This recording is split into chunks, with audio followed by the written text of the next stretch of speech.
ভোটের ট্রেন ছুটে চলছে দুর্বার গতিতে, রাজনৈতিক দলগুলো প্রস্তুতি নিচ্ছে পুরো দমে, কিন্তু কখনো কখনো যেন অনিশ্চয়তার কালো মেঘ ভর করছে নির্বাচনের আকাশে।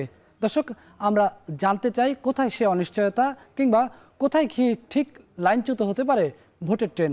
আজকের পর্বে কথা বলবো সেই প্রসঙ্গে। স্বাগত জানাচ্ছি নির্বাচন নিয়ে এখন টেলিভিশনের নিয়মিত আয়োজন ভোটের ট্রেনে। পুরো এই আয়োজন জুড়ে আপনাদের সঙ্গে আছি আমি বেলায়েত হোসাইন। ভোটের ট্রেনের এই পর্বে আমরা কথা বলবো ভোট এবং অনিশ্চয়তা নিয়ে। কি কি কারণে ভোট নিয়ে মানুষের মনে অনিশ্চয়তা বাসা বেঁধেছে, আমরা সেটা একটু দেখে নিতে চাই। আমরা শুরুতেই একটু দেখব কোন কোন বিষয়গুলো নির্বাচনকে সামনে রেখে এখনও অমীমাংসিত রয়ে গেছে। বিশেষ করে জুলাই সনদ নিয়ে এখনও রাজনৈতিক দলগুলোর মধ্যে অনৈক্য রয়ে গেছে। সংখ্যানুপাতিক নির্বাচন বা পিআর নিয়ে এখনও রাজনৈতিক দলগুলো ঐক্যমতে পৌঁছাতে পারেনি। গণপরিষদ ও গণভোটের দাবি আসছে বিভিন্ন রাজনৈতিক দল থেকে, সে বিষয়ে এখনও কোনো সুরাহা হয়নি। জাতীয় পার্টির প্রশ্ন নতুন করে দেখা দিয়েছে, জাতীয় পার্টি আসলে নিষিদ্ধ হবে কিনা, কিংবা জাতীয় পার্টি আগামী নির্বাচনে অংশ নেবে কিনা, সে বিষয়ে নতুন করে রাজনৈতিক বিতর্ক শুরু হয়েছে। দর্শক, এই পর্বে আমরা আরেকটু দেখে নিতে চাই যে নির্বাচনকে কেন্দ্র করে গত কয়েকদিনের সাম্প্রতিক ঘটে যাওয়া ঘটনাগুলো, বিশেষ করে আইনশৃঙ্খলা এবং পরিবেশ নিয়ে। আমরা যেটি বলছিলাম, রাজনৈতিক দলগুলোর মধ্যে এখনও অনৈক্য রয়ে গেছে। কিছুদিন আগে ইসিতে বিএনপি এবং এনসিপি কর্মীদের হাতাহাতির ঘটনা ঘটেছে। নুরুল হক নূরের উপর আইনশৃঙ্খলা বাহিনীর হামলা নিয়ে দেশ জুড়ে আলোচনা, যে এর কারণে নির্বাচন কোনো কারণে বাধাগ্রস্ত হয় কিনা। চট্টগ্রাম বিশ্ববিদ্যালয়ের শিক্ষার্থী এবং গ্রামবাসীদের মধ্যে সংঘর্ষ নতুন করে আরেকটি অনিশ্চয়তার বাসা বেঁধেছে নির্বাচন নিয়ে। আর গত কয়েকদিন ধরে ডাকসু নির্বাচন নিয়ে যে অস্থিরতা শুরু হয়েছে, সেটি নিয়েও মানুষের মনে নতুন করে অনিশ্চয়তা, যে আসলে ডাকসু নির্বাচনে যদি ঠিকভাবে তুলে নিয়ে আসতে না পারে সরকার, তাহলে জাতীয় নির্বাচন কিভাবে হবে। ভোট এবং অনিশ্চয়তার এই পর্বে আমরা কথা বলবো। আমাদের সঙ্গে আলোচনার জন্য যুক্ত হয়েছেন বিএনপির ভাইস চেয়ারম্যান আসাদুজ্জামান রিপন। একই সঙ্গে আমাদের সঙ্গে কিছুক্ষণের মধ্যে স্টুডিওতে এসে যুক্ত হবেন গণ অধিকার পরিষদের সাধারণ সম্পাদক রাশেদ খান। আমরা শুরুতে একটু রিপন ভাইয়ের কাছে যেতে চাই। জনাব আসাদুজ্জামান রিপন ভাই, আপনার কাছে প্রশ্ন, যে এখনও নানা কারণে, যদিও আপনারাও ভোট নিয়ে খুব আশাবাদী, কিন্তু এখনও নানা কারণে অনিশ্চয়তার কথা কিন্তু মানুষের কাছ থেকে আমরা শুনতে পাচ্ছি। বিএনপি কি কোনো অনিশ্চয়তার কালো মেঘ দেখতে পাচ্ছে নির্বাচনের আকাশে?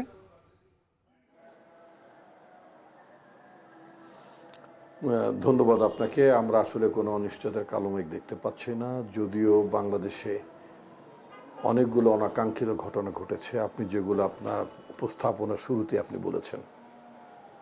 দেখুন, একটা কথা মনে রাখতে হবে যে বাংলাদেশে 15 বছরের মতো একটা ফ্যাসিবাদী শাসন ছিল। আমাদেরকে মনে রাখতে হবে যে একটা লুটেরা সরকার এবং প্রতিবেশী দেশের মদতপুষ্ট একটা সরকার ছিল, যারা ভোটে নির্বাচিত না হয়ে জনগণের ওপর জগদ্দল পাথরের মতো চেপে বসেছিল।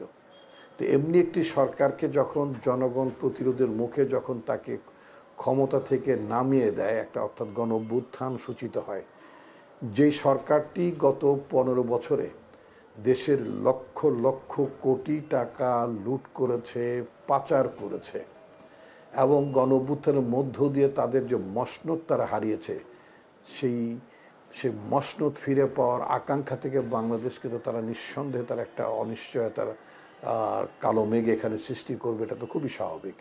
আমরা যদি দেখতে পাই যে প্রধান উপদেষ্টার বাসভবন অভিমুখে, অর্থাৎ যমুনার সামনে বা অথবা যমুনা মুখে আপনার যে সমস্ত বিক্ষোভের ঘটনাগুলো ঘটেছে, এগুলোর অনেকগুলোর পেছনেই কিন্তু শুধু দফাদাবি ছিল না, এগুলো অনেকগুলোর পেছনেই কিন্তু ছিল এই সরকারকে অস্থিতিশীল করে তোলা এবং এই সরকারকে ব্যর্থ হিসেবে আপনার চিহ্নিত করা।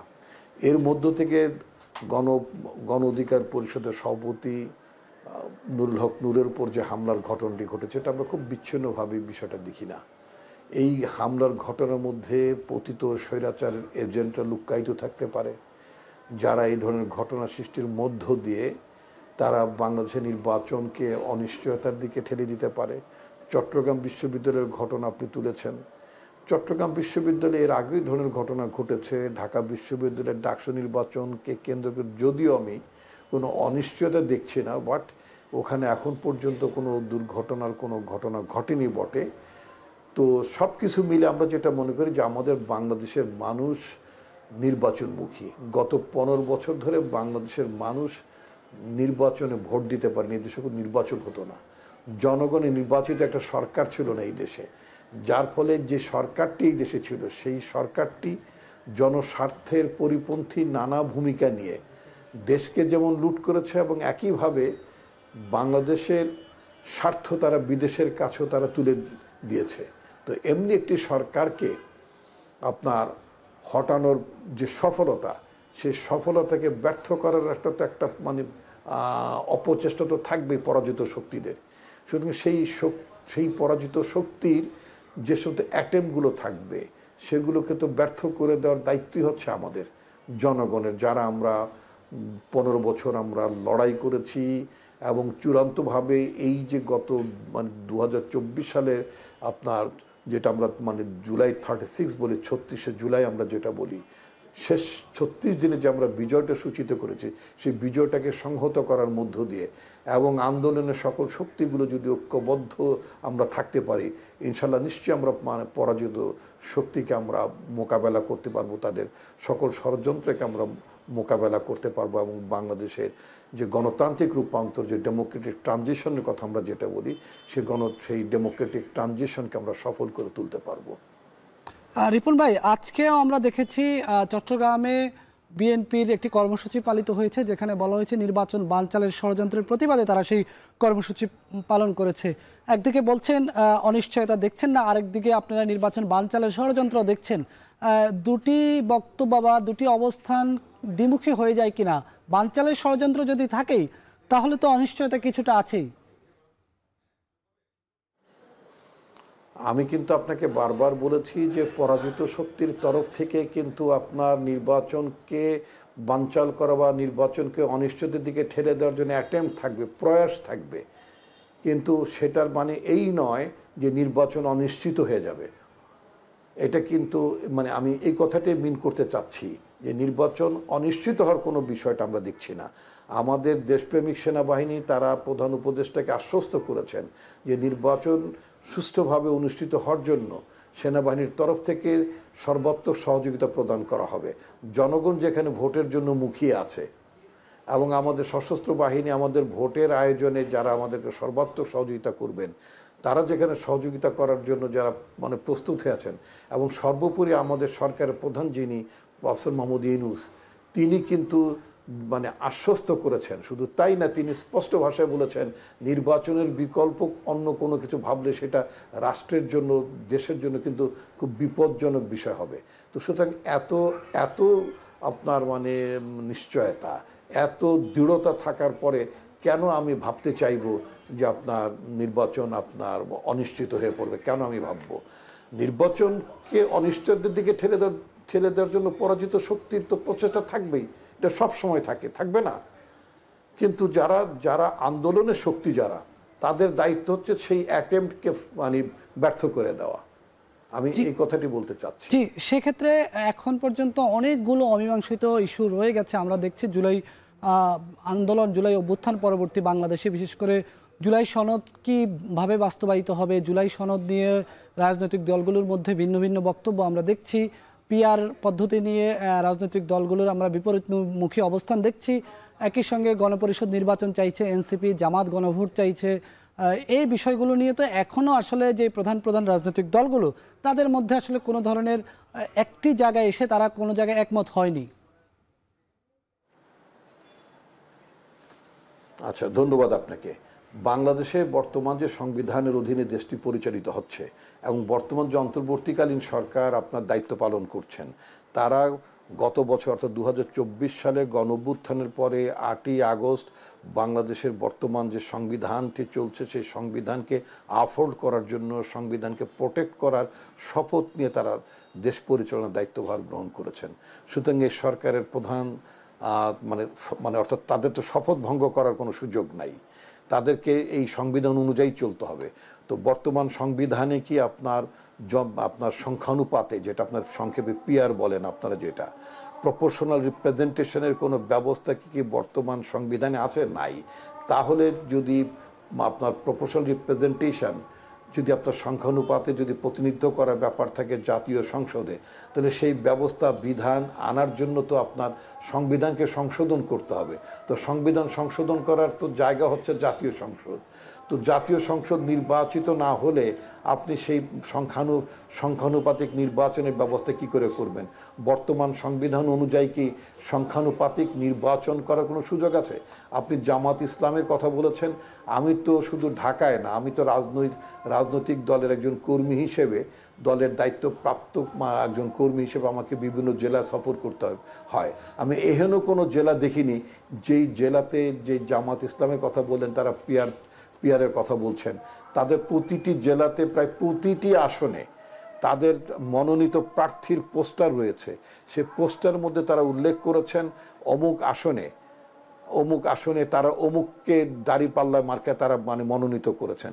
তো তারা তো মনোনয়ন ভাই, সেক্ষেত্রে আমার আরো একটি প্রশ্ন থাকবে যে বর্তমানে জাতীয় পার্টি নিয়ে একটি নতুন করে সংকট শুরু হয়েছে বাংলাদেশের রাজনীতি নিয়ে, সেটা নিয়েও আপনার সঙ্গে আমি আলোচনা করব, তবে তার আগে নিচ্ছি ছোট্ট একটি বিরতি।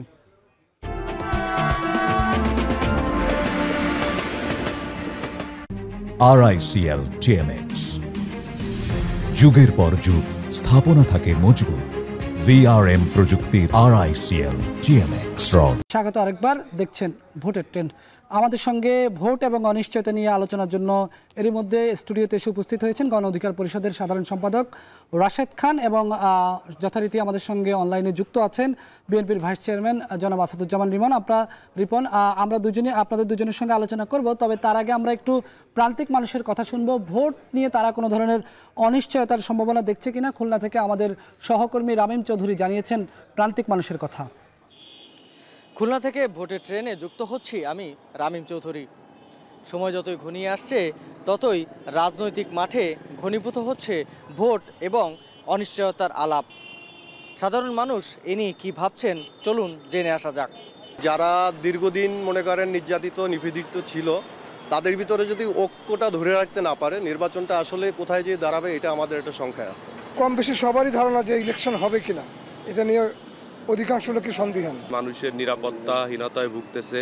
এই মুহূর্তে একটা পলিটিক্যাল গভর্নমেন্ট, একটা নির্বাচন দেশে দরকার। একটা নির্বাচিত সরকার ছাড়া কখনো সে দেশের উন্নয়ন সম্ভব না, উন্নতি সম্ভব না। প্রশাসনিকভাবে যদি আপনার একটু কঠোর হয় তাহলে হয়তোবা এই সংস্কার হওয়ার পরে তারপর নির্বাচনটা হলে ভালো হয়। দেশে একটা নির্বাচিত সরকার প্রয়োজন। দেশের আইন শৃঙ্খলা যে অবনতি, এটা একটা নির্বাচিত সরকার থাকলে আসলে দেশটা উপযুক্তভাবে চলে। দেশের ভালো মন্দ জন্য যে কোনো সরকার গঠন করা দরকার। শুধুমাত্র অর্থনৈতিক অবস্থার উপরে ডিপেন্ড করে না, সেখানে নিরাপত্তা জড়িত থাকে, দেশের বহির্বিশ্বের সাথে সম্পর্কের বিষয়গুলো জড়িত থাকে। অন্তত এইটুক জায়গা থেকে ইমপ্রুভ করার জন্য হলো আমার যা মনে হয় যে একটা নির্বাচন অন্তত জরুরি। সমস্ত জনগণ ভোটের মাধ্যমে তাদের প্রতিনিধি নিয়োগ করবে এবং এই নিয়োগের মাধ্যমে দেশের যে ভালো মন্দ তারাই ভালো বুঝবে। একটা নির্দিষ্ট নির্বাচন হলে একজন ক্ষমতায় আসবে, তার নেতৃত্বে দেশ চলবে, এটা ভালো হয় আমাদের।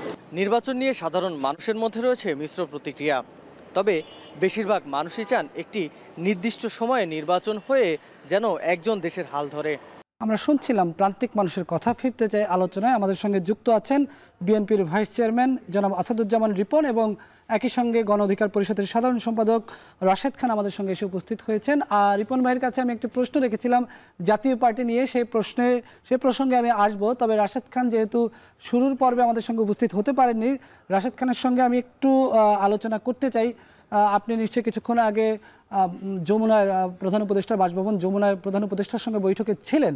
এই যে 7টি দলের সঙ্গে আজকে বৈঠক করেছে প্রধান উপদেষ্টা, এর আগে 3টি দলের সঙ্গে বৈঠক করেছে। আমরা যখন আলোচনা করছি ভোট এবং অনিশ্চয়তা নিয়ে, আপনি দেখতে পাচ্ছেন সাধারণ মানুষের মধ্যেও কিন্তু মিশ্র প্রতিক্রিয়া আছে। কেউ কেউ বলছেন ভোট আসলে সময় মতো হবে কিনা, অনেকের মনে এখনও সন্দেহ আছে। আজকে সেই সন্দেহ কিংবা অনিশ্চয়তার কালো মেঘ কতটা দূরে সরে গেল আপনাদের সঙ্গে বৈঠকের পর?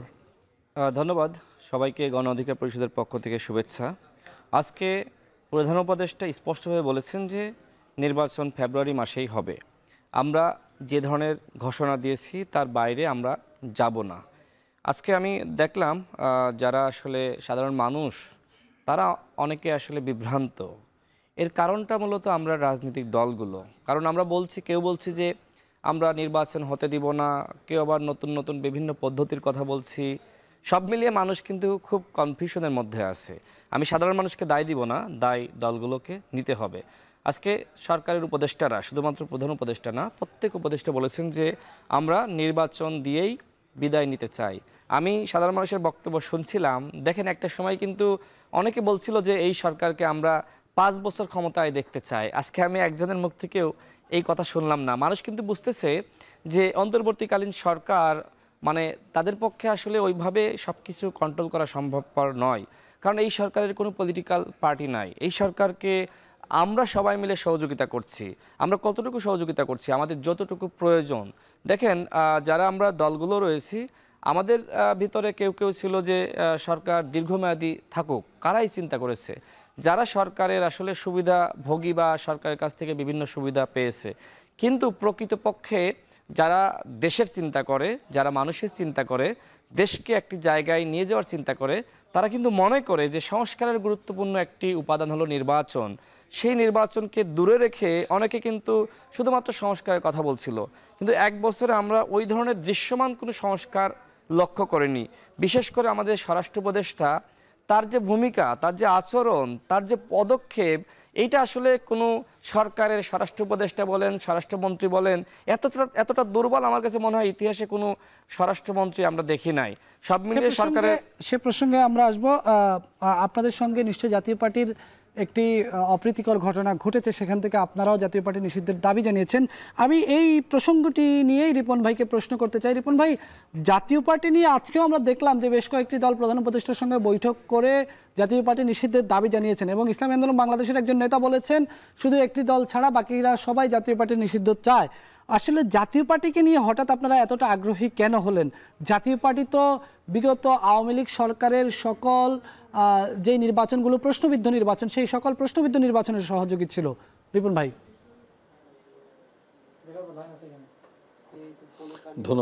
ধন্যবাদ আপনাকে। তার আগে আপনার একটা প্রশ্নের একটু উত্তরটা আমার বাকি ছিল, যেটা আপনি শোনার আগে আপনি এই মানে অন্যত্র চলে গিয়েছিলেন। তো সেটা হচ্ছে যে আপনার জামাতের প্রসঙ্গ টেনেছিলেন। জামাতে ইসলামী ভেরি মাচ আপনার স্বাভাবিক নির্বাচনের রাস্তাতেই আছে। তারা পোস্টার লাগাচ্ছে, তাদের মার্কায় ভোট চাচ্ছে, তারা প্রার্থী মনোনয়ন দিয়েছে। সুতরাং তাদের কোনটা সত্য, অর্থাৎ তাদের পোস্টারটি সঠিক না তাদের পিয়ারের দাবিটি সঠিক, এই ব্যাপারে আপনার মানুষের মধ্যে তো প্রশ্ন আছে। জাতীয় পার্টির প্রশ্ন তুলেছেন। জাতীয় পার্টির ব্যাপারে আমি বরাবরই বলতাম যে এটা কোনো পলিটিক্যাল পার্টি না, এবং তারা যে পার্লামেন্টে ছিলেন তারা ফেক একটা ইলেকশনের মধ্যে দিয়ে তারা একটা ফেক অপোজিশন ক্রিয়েট করতেন। তো ফেক পার্লামেন্টের ফেক অপোজিশন হিসেবে তারা রোল প্লে করেছেন, এবং হাসিনার ক্ষমতাকে তারা প্রলম্বিত করতে তারা সাহায্য করেছেন, অবৈধ নির্বাচনকে বৈধতা দেওয়ার চেষ্টা করেছেন। সুতরাং শেখ হাসিনার যে অন্যায় অপরাধ, তার যে লুণ্ঠন, তার যে মানবাধিকার হরণ, নির্বাচন ব্যবস্থাটাকে ধ্বংস করে দেয়া, এই অনেকগুলো অভিযোগ যে সমস্ত শেখ হাসিনার সরকারের বিরুদ্ধে আছে, তার দলের বিরুদ্ধে আছে, তার তো অনেকটাই আপনার জাতীয় পার্টিকে আপনার কাঁধে নিতে হয়, জাতীয় পার্টিকে বহন করতে হয়। জাতীয় পার্টি তো আপনার এটা একটা পলিটিক্যাল প্রসেসের মধ্য দিয়ে একটা পলিটিক্যাল পার্টি হিসেবে এটা কখনই পরিচালিত হয়নি। আমরা জানি জাতীয় পার্টি কিভাবে, কাদের উদ্দেশ্যে, কাদের স্বার্থে জাতীয় পার্টিটা বাংলাদেশে তৈরি হয়েছিল। 1982 সালের 24শে মার্চে একটা নির্বাচিত সরকারকে আপনার ক্ষমতা থেকে হটিয়ে দেওয়ার পরে, জাস্টিস আব্দুল সাত্তারকে ক্ষমতা থেকে নামিয়ে দেওয়ার পরে এই হোসেন মোহাম্মদ এরশাদ যখন সামরিক শাসন জারি করলেন, একেবারে ইন্ডিয়ান প্যাট্রোনাইজেশনে জাতীয় পার্টি চলেছে। শুধু তাই না, জাতীয় পার্টি নির্বাচনে যাবে কি যাবে না সেটাও কিন্তু বাংলাদেশের অভ্যন্তরে ডিসাইড হতো না, ওটাও ডিসাইড করতো ইন্ডিয়া। ভারতের তৎকালীন পররাষ্ট্র সচিব সেই জাতীয় পার্টিকে নিয়ে এখন, সেই জাতীয় পার্টিকে নিয়ে রিপন ভাই, সেই জাতীয় পার্টিকে নিয়ে কেন বিএনপি এখন বলা যায় যে অনেকটা সরল অবস্থানে আছে? বিএনপি কেন জাতীয় পার্টির প্রশ্নে কঠোর হতে পারেনি? আওয়ামী লীগ 3 বার জাতীয় পার্টিকে অনেকটা বলবো যে বলা হচ্ছিল যে গৃহপালিত বিরোধী দল হিসেবে রেখেছিল সংসদে। আপনারাও কি এই ধরনের কিছু চাচ্ছেন কি না? না না, আমরা যদি এটাই যদি চাইতাম তাহলে তো আমরা অবাধ নিরপেক্ষ নির্বাচনের কথা বলতাম না। আমরা যেটা স্পষ্ট ভাষায় বলতে চাই যে আমরা কোনো দেয়া থোয়ার নির্বাচন করতে চাই না। কাউকে 2 সিট, কাউকে 5 সিট, এই সমস্ত বানরের পিঠা ভাগের রাজনীতি বিএনপি করে না। খুব স্ট্রেট কাট কথাবার্তা, এগুলো আওয়ামী জামানায় চলতো। ভবিষ্যতে এটা মানুষ এটা গ্রহণ করবে না যে আপনার ওই ওই অমুক মানে কাছের দলকে 2 সিট দেবেন, অমুক দলকে 5 সিট দেবেন, জাতীয় পার্টিকে 15 সিট দেবেন। এই সমস্ত জামানা চলে গেছে, কিন্তু এইটা নিয়ে বোধহয় ভাবার মানে আপনার সুযোগ নাই। যদি এইটা যদি এখন আপনাদের মাথার মধ্যে আসে, আপনার নিজের টেলিভিশন চ্যানেল ভোটের ট্রেনে উঠে বসে আছে, আর আপনারা এখনো যদি নির্বাচনের অনিশ্চয়তা দেখেন, তাহলে কেমনে হবে ভাই বলেন তো? জি জি, অনেক ধন্যবাদ আসাদুজ্জামান রিপন ভাইকে। রাশেদ খান, আপনার কাছে একটু ফিরতে চাই। জাতীয় পার্টি নিয়ে কথা হচ্ছিল, রিপন ভাই বলছিলেন তারা জাতীয় পার্টিকে এভাবে চায় না। আসলে আপনারা কোনো শঙ্কা দেখতে পাচ্ছেন কিনা যে বিরোধী দল কে হবে আগামী সংসদে, সেটা নিয়ে নতুন করে কোনো ধরনের প্যাচ লেগে যেতে পারে? আর আমরা যেটি বলছিলাম এর আগে, আপনি আসার পূর্বেই রিপন ভাইয়ের সঙ্গে আলোচনা করছিলাম যে জুলাই সনদ কিংবা পিআর, গণপরিষদ নির্বাচন, গণভোট, এগুলো নিয়ে এখনও অমীমাংসিত অবস্থায় রয়ে গেছে রাজনৈতিক দলগুলো। সব মিলিয়ে নির্বাচনটি আসলে কোন জায়গায় এসে রাজনৈতিক দলগুলো ঐক্যমত হতে পারে বলে আপনি মনে করেন? দেখেন, আগামীতে কে বিরোধী দল হবে সেই সিদ্ধান্ত জনগণ নেবে। বিএনপি বলেন, আমি বলেন, আপনি বলেন, সেই সিদ্ধান্ত নেওয়ার কেউ না। গোয়েন্দা সংস্থা যদি এইবার মনে করে যে আমরা 14তে যা করেছি, 18তে করেছি, 24-এ করেছি, ঠিক একইভাবে আমরা এইবারও জাতীয় পার্টিকে ভারতের চাওয়া অনুযায়ী আমরা বিরোধী দল বানাবো, সেটা সম্ভবপর নয়। এখন আর গোয়েন্দা সংস্থা ওইভাবে ফাংশন করতে পারবে না, জনগণ মানবে না। জনগণ কিন্তু আয়নাঘর গুড়িয়ে দিয়েছে। সুতরাং কোনো গোয়েন্দা সংস্থা যদি এই ধরনের প্ল্যান করে, ওই গোয়েন্দা সংস্থাকে জনগণ গুড়িয়ে দেবে, স্পষ্ট কথা। এদেশের প্রত্যেকটা বাহিনীকে, গোয়েন্দা সংস্থাকে জনগণের পক্ষে কাজ করতে হবে। জনগণের বাইরে গিয়ে ভারতের চাওয়া অনুযায়ী তারা একটি বিরোধী দল বানাবে, সেটা সম্ভবপর নয়। দেখেন, আমাদের কার্যালয়ে গতকাল গণ অধিকার পরিষদ সহ 23টি রাজনৈতিক দলের বৈঠক হয়েছে। সেখানে বিএনপি, জামাতে ইসলাম, ইসলামী আন্দোলন, এনসিপি সবাই ছিল, এবং যারা মূল ধারার রাজনৈতিক দল আরও অনেকে আসতে পারেনি বা সময় খুব সংক্ষিপ্ত ছিল, যে কারণে আমরা এই দলগুলোকে নিয়ে বৈঠক করেছি। মূলত নুরুল হক নূরের উপর যে হামলা হয়েছে সেইটাকে কেন্দ্র করে সেখানে প্রত্যেকটা দল কিন্তু যেটি বলেছে যে আওয়ামী লীগ, জাতীয় পার্টি এবং 14 দল যারা বাংলাদেশে ফ্যাসিবাদী ব্যবস্থা কায়েম করেছে, এই দলগুলোর বিচার হতে হবে। এখন কে হয়তো বিচারের কথা বলছে, বিএনপির মতন বড় দল, তারা বলছে আমরা বিচার চাই দলগুলোর। অন্য কেউ বলছে যে আমরা নিষিদ্ধ চাই। তবে বিচার এবং নিষিদ্ধ কিন্তু একটা আরেকটার সমার্থক শব্দ। অর্থাৎ জাতীয় পার্টির পক্ষে যদি কেউ প্রকাশ্যে অবস্থান নেয়, বাংলাদেশে তার রাজনীতি থাকবে বলে আমার কাছে মনে হয় না। যেমনিভাবে আওয়ামী লীগের পক্ষে কেউ দাঁড়ানোর সুযোগ নাই, ঠিক জাতীয় পার্টি বা 14 দল, তাদের পাশেও কোনো দল দাঁড়াতে পারবে বলে আমার কাছে মনে হয় না। আর জাতীয় পার্টি যে অন্যায় করেছে, অপরাধ করেছে, দেখেন হাসিনা দিল্লি পালিয়েছে, রাশেদ খান মেনন এবং হাসানুল্লাহ ইনু তারা কিন্তু জেলে, আর জিএম কাদের এখনো পর্যন্ত বুক ফুলিয়ে ঘুরছে। দেখেন, আমাদের কার্যালয়ের সামনে কিন্তু হামলা চালালো সেনাবাহিনীর কতিপয় সদস্য, পুলিশ বাহিনীর কতিপয় সদস্য। যে সময় নুরুল হক নূর আমাদের উপর হামলা করলো, আমাদের কার্যালয়ে ভাঙচুর করলো এবং নানানভাবে আমাদের কর্মীদেরকে আক্রান্ত করলো, রক্তাক্ত করলো, ঠিক একই সময়ে আইনশৃঙ্খলা বাহিনী জিএম কাদেরকে প্রোটেকশন দিয়ে গাড়িতে তুলে দিয়েছে। এর মানে কি? এর মানে আমরা যে বক্তব্যগুলো দিচ্ছি যে জাতীয় পার্টিকে কেন্দ্র করে ভারতীয় পৃষ্ঠপোষকতায় আবারও তাদেরকে বিরোধী দল বানানোর যে চক্রান্ত, সেটার প্রমাণ কিন্তু আমরা ওই দিন পেয়েছি। আমাদের কর্মীদের উপর আঘাত করা হলো। নুরুল হক নূর এই প্রজন্মের তরুণদের মধ্যে অন্যতম জনপ্রিয় নেতা, যিনি এই জুলাই গণ অভ্যুত্থানে অ্যারেস্ট হয়েছিলেন, তার উপরে এইভাবে উপর্যুপরি একের পর আঘাত করা, এইটা যেন ব্যাপার নয়। দেখেন, যখন রিফাইন্ড আওয়ামী লীগ গঠনের একটি চক্রান্ত হয়েছিল, সেইটা যখন ফাঁস হয়ে যায়, তখন কিন্তু অনেকে বিপ্লবীদের উপর খুব নাখোশ হয়েছে। এরপরে যখন ওইটা সাকসেস হয়নি, এখন অনেকের প্ল্যান হলো তাহলে এই জাতীয় পার্টিকে সামনে রেখে আরেক ধরনের প্ল্যান। কিন্তু এই দেশের জনগণ কোনো প্ল্যান সাকসেস হতে দিবে না। এই দেশে কে সরকার হবে, কে বিরোধী দল হবে, কে 10 সিট পাবে, কে সিট পাবে না, সেই সিদ্ধান্ত নিবে দেশের জনগণ। জনগণের বাইরে গিয়ে যে সিদ্ধান্ত নিতে আসবে, তার অবস্থা কিন্তু হাসিনার মতো হবে।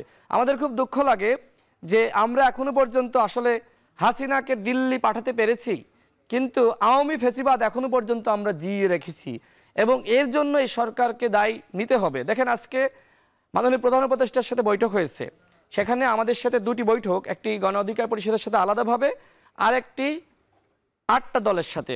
আমরা যে আলাদা বৈঠক হয়েছে সেখানে স্পষ্টভাবে বলেছি যে আওয়ামী লীগ যে অপরাধ করেছে একই ধরনের অপরাধ জিএম কাদের জাতীয় পার্টি করেছে। সুতরাং যদি এই আওয়ামী লীগের সাংগঠনিক কার্যক্রম নিষিদ্ধ হয়, তাদের নেত্রী দিল্লি পালায়, তাদের মন্ত্রীরা এমপিরা কেউ কেউ গ্রেপ্তার হয়, তাহলে কেন এখনো পর্যন্ত জাতীয় পার্টি এবং 14 দলকে নিষিদ্ধ করা হচ্ছে না? কেন জিএম কাদেরকে গ্রেপ্তার করা হচ্ছে না? যার নামে মামলা রয়েছে। আজকে আমরা প্রধান উপদেষ্টাকে স্পষ্টভাবে জানিয়েছি, প্রধান উপদেষ্টা তিনি আমাদের বক্তব্য শুনেছেন। জি, রিপন ভাইয়ের কাছে শেষবারের মতো একটু যেতে চাই। রিপন ভাই, জাতীয় পার্টি নিয়ে আপনি রাশেদ খানের বক্তব্য শুনলেন। আসলে প্রকৃতভাবে বিচার এবং নিষিদ্ধ এই দুইটা জায়গায় যদি আমরা বলি, বিএনপি ঠিক জাতীয় পার্টির ব্যাপারে আপনিও অনেকগুলো নেতিবাচক কথা বললেন। জাতীয় পার্টি গত আওয়ামী লীগ সরকারের দোসর ছিল, জাতীয় পার্টি আওয়ামী লীগ সরকারকে অনেকটা একতরফা নির্বাচন করে তারা কিভাবে আওয়ামী লীগের ক্ষমতাকে প্রাকারোক্ত করা যায় সেই রসদ কিন্তু জাতীয় পার্টি জুগিয়েছে। সেই জায়গায় জাতীয় পার্টিকে আসলে আপনারা আগামী নির্বাচনে একেবারে লাঙ্গল প্রতীক নিয়ে নির্বাচন করতে পারবে এই অবস্থায় দেখতে চান কিনা? আসলে আপনাদের সঠিক অবস্থান কি জাতীয় পার্টি নিয়ে?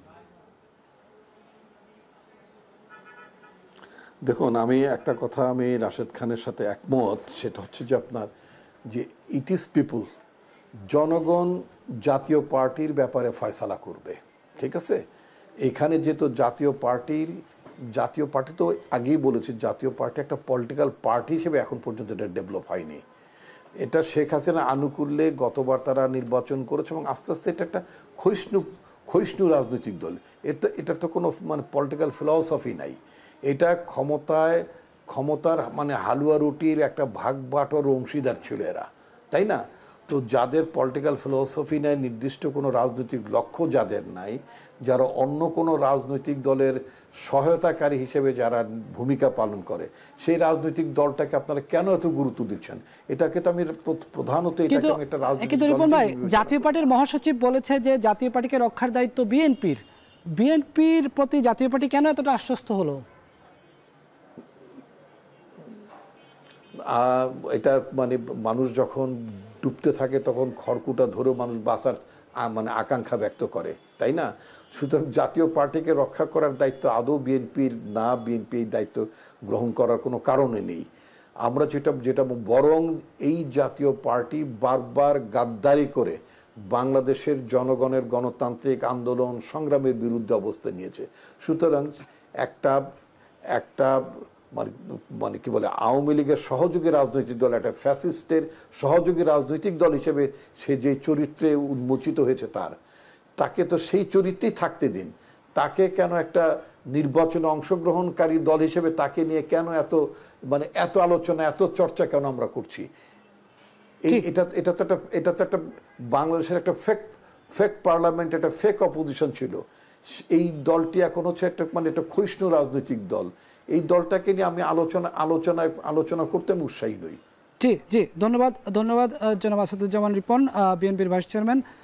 সর্বশেষ প্রশ্নে আসতে চাই রাশেদ খান আপনার কাছে। রাশেদ খান, আপনি গত ডাকসু নির্বাচনে নিজেই জিএস পদে প্রতিদ্বন্দ্বিতা করেছিলেন।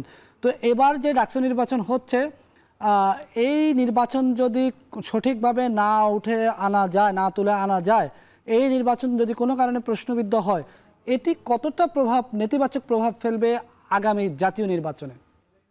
দেখেন, ডাকসু নির্বাচনকে কেন্দ্র করে আমরা দেখতে পাচ্ছি যে বিচার বিভাগের নানান ধরনের অপকৌশল।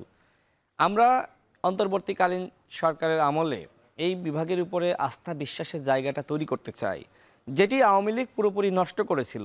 কিন্তু এক সময় তারা এক ধরনের রায় দেওয়ার কারণে সেই আস্থার জায়গাটা এখন কিন্তু এক ধরনের ভাটা পড়ছে।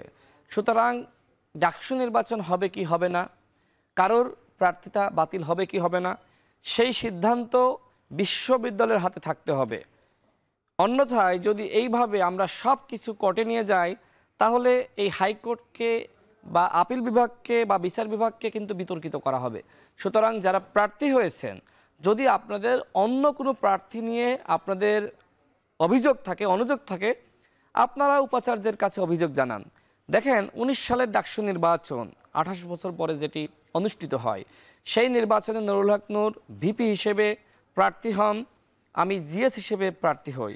সেই নির্বাচনে ভিপি জিএস সহ আমরা 11টি পদে পাশ করেছিলাম, কিন্তু আমাদের মাত্র 2টা পদে ঘোষণা করা হয়। আমি একমাত্র প্রার্থী হিসেবে, যেহেতু আমার কনফিডেন্স ছিল, আমি কিন্তু ওই সময় সাথে সাথে আমি উপাচার্য বরাবর অভিযোগ দিয়েছিলাম এবং তার প্রেক্ষিতে একটি তদন্ত কমিটি গঠিত হয়। কিন্তু সেই সময় আমি সমাধান পাইনি, যে কারণে গণ অভ্যুত্থানের পরে আমি কিন্তু এই উপাচার্য বরাবর, মানে বর্তমানে যিনি রয়েছেন, তার কাছে অভিযোগপত্র দিয়েছি। তার প্রেক্ষিতে ইতিহাস আমরা জানি। আমি শেষ করি, আমি কেন আসতেছি আপনি বুঝবেন। তার প্রেক্ষিতে তারা একটি তদন্ত কমিটি গঠন করে এবং আমি আশাবাদী আমার এগেনস্টে যাকে জয়ী ঘোষণা করা হয়েছিল তিনি অবৈধভাবে ছাত্রত্ব নিয়ে নির্বাচন করেছিলেন, সুতরাং তার প্রার্থিতা আমি আশাবাদী বাতিল হবে এবং রাশেদ খান যে ডাকসু নির্বাচনে জিএস হিসেবে নির্বাচিত হয়েছিল সেটার প্রমাণ আপনারা শীঘ্রই পাবেন। তার মানে কি? তার মানে আমি কিন্তু কোর্টে যেতে পারতাম, কিন্তু কোর্টে গেলে এইটা অনেক লেন্দি হতো, অনেক সংকট সমস্যা। আমি বিশ্ববিদ্যালয়ের উপরে আস্থা রেখেছি, সুতরাং এই নির্বাচনে যারা প্রার্থী হয়েছেন তাদেরকে বলবো বিশ্ববিদ্যালয়ের উপর আস্থা রাখুন। গণ অভ্যুত্থানের পরের সরকারে তারা কিন্তু নিয়োগ পেয়েছে। আর আপনি যদি বললেন, দেখেন এই নির্বাচনটা অবশ্যই সুষ্ঠু হবে। ঢাকা বিশ্ববিদ্যালয় বলেন, বাংলাদেশের কোনো বিশ্ববিদ্যালয়ে নির্বাচনকে কেন্দ্র করে আমার কাছে মনে হয় না কারচুপি হবে, সেই সুযোগটা নাই। সাধারণ শিক্ষার্থীরা ব্যাপক সচেতন। 10 সেকেন্ডে শেষ করি। ঠিক একইভাবে আগামী জাতীয় নির্বাচনেও কারচুপি করার সুযোগ নাই। প্রত্যেকটা দলকে আমি বলতে চাই, আগামী জাতীয় নির্বাচন যাতে ইতিহাসের সেরা নির্বাচন হয়, আমরা প্রত্যেকটা দল যাতে সেই ইতিহাসের পাঠ হতে পারি, সেই লক্ষ্যে আমাদের সবাইকে কাজ করা, সরকারকে সহযোগিতা করা আমাদের সকলের দায়িত্ব। অনেক ধন্যবাদ রাশেদ খান। দর্শক, আমরা কথা বলছিলাম গণ অধিকার পরিষদের সাধারণ সম্পাদক রাশেদ খান এবং বিএনপির ভাইস চেয়ারম্যান জনাব আসাদুজ্জামান রিপনের সঙ্গে। দর্শক, এই পর্বে নিচ্ছে ছোট্ট আরেকটি বিরতির পর ফিরে এসে আবারও যুক্ত হব ভোটের ট্রেনে।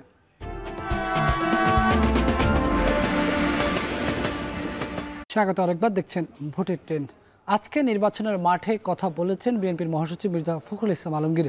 এছাড়া প্রধান উপদেষ্টার সঙ্গে বৈঠক করে 7টি রাজনৈতিক দলের নেতারা নির্বাচন নিয়ে তাদের স্ব বক্তব্য তুলে ধরেছেন, কথা বলেছেন প্রধান উপদেষ্টার প্রেস সচিব। আমরা সেই বক্তব্যগুলো শুনে আসতে চাই। দেশ থেকে পালাইছে ঠিকই, কিন্তু শয়তানি ছাড়ে নাই। ওই ভারতে গিয়ে সে আবার শয়তানি শুরু করছে, তাই না? ওইখানে আওয়ামী লীগকে বড় উস্কায় দেয়, ছাত্রলীগকে উস্কায় দেয়, এই তোমরা গোলমাল করো, মিটিং করো, মিছিল করো, মারামারি করো, নেতাদেরকে মারো। আপনারা সাবধান থাকবেন, যদি আপনাদের কারো উপর কোনো হাত পড়ে, ওই আওয়ামী লীগের সেই হাত আপনারা ভেঙে দিবেন। আমাদের মধ্যে কোনো বিভেদ নাই, আমাদের মধ্যে ঐক্য, সে ঐক্য নিয়ে আমরা জয় করব। 31টি দল ছিলাম ঐক্যমত্য কমিশনের ওই বৈঠকগুলোতে, সেখানে 26টি দল তারা পিআরের পক্ষে মত দিয়েছে। তাহলে এইটার উপর একটা আপনার রেফারেন্ডাম দেন, একটা গণভোটের ব্যবস্থা করেন।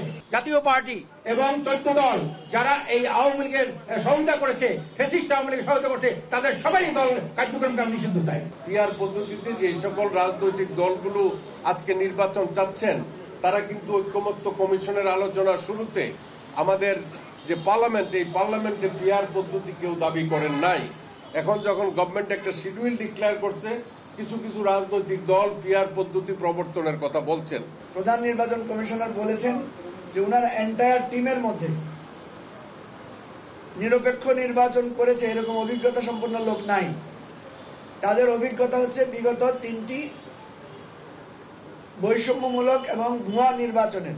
একটা সুষ্ঠু নির্বাচন করার জন্য, এবং তিনি যে ইতিমধ্যে সময়সীমা ঘোষণা করেছেন আগামী 2026-এর মধ্য ফেব্রুয়ারির মধ্যে আগামী জাতীয় নির্বাচন অনুষ্ঠানের কথা। এই জাতীয় নির্বাচন অনুষ্ঠান করতে তার সরকার বদ্ধপরিকর এবং তারা একটা সুষ্ঠু গ্রহণযোগ্য নির্বাচন আয়োজন করতে চান, উৎসবমুখর নির্বাচন আয়োজন করতে চান। জনগণ যাতে অবাধে বিনা ভয়ে তারা ভোট দিতে পারে এবং সকল প্রার্থীরা তারা যাতে নির্বাচনে প্রার্থিতা করতে পারে কোনো ভয়, কোনো রকম চাপ, কোনো রকম প্রতিকূল পরিস্থিতি ছাড়াই, সেটা তার সরকার অঙ্গীকারাবদ্ধ। প্রধান উপদেষ্টা বৈঠকে সুস্পষ্টভাবে বলেছেন নির্বাচন ফেব্রুয়ারি মানে 2026-এর ফেব্রুয়ারির প্রথমার্ধেই অনুষ্ঠিত হবে। সুষ্ঠু ও উৎসবমুখর নির্বাচনের জন্য রাজনৈতিক দলগুলোর কাছে তিনি পরামর্শ চেয়েছিলেন মিটিংয়ে। নির্বাচন হবে কি হবে না এ নিয়ে ভাবনার অন্ত নাই সাধারণ মানুষের। তারা গ্রামে গঞ্জে চায়ের আড্ডায় যেখানে সেখানে তারা আলোচনা করছেন নির্বাচন নিয়ে। এর আগে আমরা যেমনটা শুনছিলাম খুলনা থেকে প্রান্তিক মানুষের কথা, এবার শুনবো কুমিল্লার দাউদকান্দির সাধারণ ভোটার এবং সাধারণ মানুষের কথা। সেখান থেকে আমাদের সঙ্গে সরাসরি যুক্ত হবেন সহকর্মী খালেদ সাইফুল্লাহ। খালেদ সাইফুল্লাহ, একটি চায়ের দোকানে নিশ্চয় আছেন। চা খেতে খেতে সাধারণ মানুষ আসলে ভোট নিয়ে কী ভাবছে, তাদের মনে ভোট নিয়ে কোনো ধরনের অনিশ্চয়তা কিংবা সন্দেহ আছে কিনা? বেলায়েত, আমি কুমিল্লার দাউদকান্দি উপজেলার পুটিয়া গ্রামে আছি। যেই এলাকার মানুষ, এখানের অর্থনীতি হচ্ছে প্লাবনভূমি এবং কৃষির উপর নির্ভরশীল। এই শ্রমজীবী প্রান্তিক মানুষগুলো নির্বাচন নিয়ে নানা রকম ভাবনা তাদের মধ্যে আছে। ইতিমধ্যে পিআর পদ্ধতি এবং নির্বাচনের বিষয়গুলো নিয়ে বেশ অনিশ্চয়তা কিংবা যে সংকট, সেই বিষয়গুলো নিয়ে আলোচনা হচ্ছে।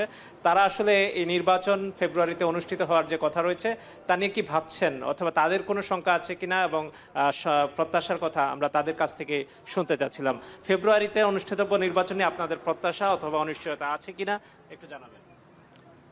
আগামী ফেব্রুয়ারিতে যদি নির্বাচন হয়ে যায় তাহলে গণতন্ত্র এবং মানুষের যে আশা আকাঙ্ক্ষা এটা সম্পূর্ণ বাস্তবায়িত হবে এবং মানুষের পূরণ হবে। এবং পিআর পদ্ধতি নিয়ে যে আলোচনা হচ্ছে, আপনার কি পিআরএ নির্বাচনটা যে হওয়ার বিষয় নিয়ে কি বলবেন, যে অথবা নাকি আগের মতোই? পিআর কি এটা তো একটা অজানা একটা গল্পের মতো এখন আমরা শুনি। পিআর আসলে এই সম্পর্কে আমাদের অতীতেও কোনো ধারণা ছিল না।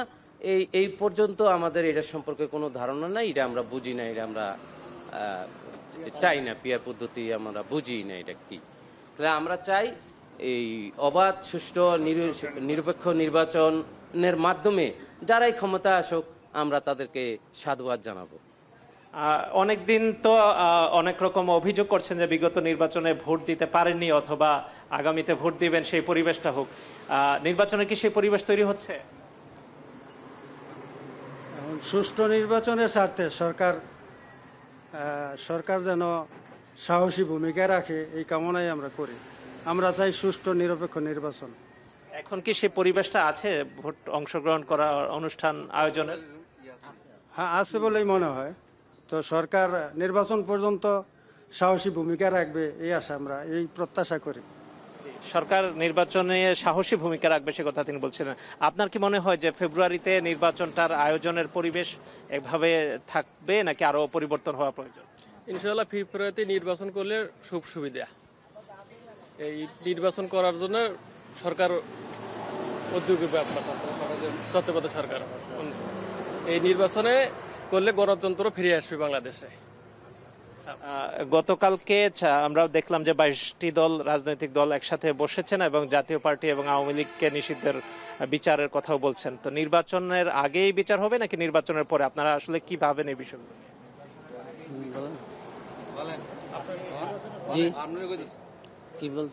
যে 22টি দল একসাথে বসেছিল, যা আওয়ামী লীগ এবং জাতীয় পার্টির বিচারের কথা বলছেন, এই বিষয়গুলো নিয়ে আপনারা আসলে কি মনে করেন?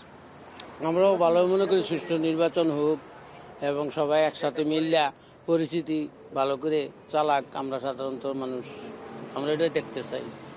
আচ্ছা, এই যে বিশ্ববিদ্যালয়গুলোতে আমরা দেখছি যে বেশ অস্থিরতা সৃষ্টি হয়েছে, ঢাকা বিশ্ববিদ্যালয়ের নির্বাচনেরও একটা আয়োজন চলছে এবং বিশ্ববিদ্যালয়গুলো উত্তপ্ত হলে সেখানে আইন শৃঙ্খলা পরিস্থিতির অনেক অবনতিও আমরা দেখতে পাচ্ছি।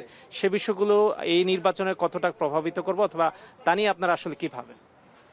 বিশ্ববিদ্যালয়ের নির্বাচন নিয়ে, ছাত্রদের নির্বাচন নিয়ে তারা যেভাবে আপনার এই নির্বাচনগুলো করতেছে, এই বলতেছে তারা যে আওয়ামী লীগের দোসররা কিছু আছে, তারা নাকি এই ছাত্র ঢুকে তারা নির্বাচন করতেছে। তো আমি মনে করি যে আওয়ামী লীগ ফেসিবাদ সরকার বিগত 17-18 বছর যেভাবে সাধারণ জনগণরে আপনার ধোঁকা দিয়েছে, তাইলে আমরা মনে করি আওয়ামী লীগ সরকার যাতে বিগত দিন যেভাবে আমাদেরকে ধোঁকা দিছে এইভাবে যাতে আমরা ধোঁকা না খাই সাধারণ পাবলিকরা, আমরা এটার দিকে আশ্বাস এবং আমরা সরকারের কাছে এটা প্রার্থনা করছি যাতে আমরা এরকম ধরনের কোনো আশা ইয়া না হয়। সুষ্ঠু নির্বাচন আমরা চাই। আমরা সুষ্ঠু নির্বাচন আমরা চাই। যেই ফেব্রুয়ারিতে যেই ঘোষণা দিয়েছে নির্বাচনের, এই নির্বাচনটা আমরা চাই। যার কারণ এই তত্ত্বাবধায়ক সরকার দিয়া দেশ চলে না। যে কোনো একটা সরকার এই দেশ চালাইতে হলে স্থায়ী সরকার লাগবে, আমাদের স্থায়ী সরকারের প্রয়োজন। তাহলে আমরা মনে করি যে দেশ আমাদের সুষ্ঠুভাবে চলবে, এটাই আমি কামনা করি। নির্বাচন নিয়ে আসলে এই প্রান্তিক মানুষগুলো তাদের ভাবনার কথাই বলছিলেন যে ফেব্রুয়ারিতে যে আসন্ন নির্বাচনের কথা বলা হচ্ছে তারা যেন ভোট দিতে পারেন এবং গ্রহণযোগ্য সুষ্ঠু সুন্দর নির্বাচন আয়োজন হয় সেই প্রত্যাশা, এবং তারা আইন শৃঙ্খলা পরিস্থিতিরও উন্নতি কামনা করছেন। বেলায় ধন্যবাদ খালেদ সাইফুল্লাহ। আমরা জানছিলাম সাধারণ মানুষের কথা, তারা ঠিক যেভাবে তাদের ভাবনাগুলো তুলে ধরেছেন, নিশ্চয়ই আগামী জাতীয় সংসদ নির্বাচনে তাদের ভাবনার মতোই হোক। দেশে 12.5 কোটি ভোটার রয়েছেন, এই 12.5 কোটি ভোটারেরই প্রত্যাশা একটি সুন্দর নিরপেক্ষ সুষ্ঠু নির্বাচন অনুষ্ঠিত হবে।